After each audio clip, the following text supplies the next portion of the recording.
গণতন্ত্র অর্থনৈতিক মুক্তির লক্ষ্যে এবং এই দেশে ৭১ সালে একটা যুদ্ধ সংঘটিত হয়েছে।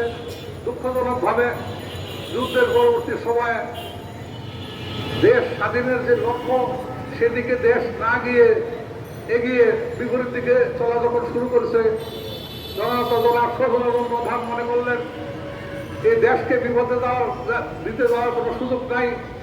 তখন ১৯৮০ সালের ৬ এপ্রিল জাতীয় গণতান্ত্রিক পার্টির জন্ম হয়। তবে তো সাথী এবং বন্ধুরা, দীর্ঘ বছর এই রাতবার জাতির স্বার্থে এবং ভারতীয় আধিপত্যবাদের বিরুদ্ধে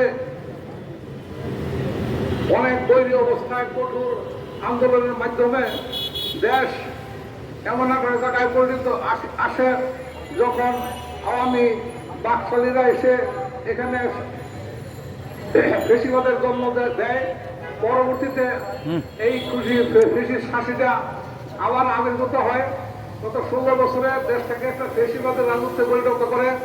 আপনারা জানেন জাতীয় গণতান্ত্রিক পার্টির দীর্ঘদিনের সংগ্রাম, দীর্ঘদিনের আন্দোলন, দীর্ঘদিনের রাজনীতির পরিশ্রমের ছাত্র জনতার আন্দোলনের মাধ্যমে একটা পরিণতি পায়।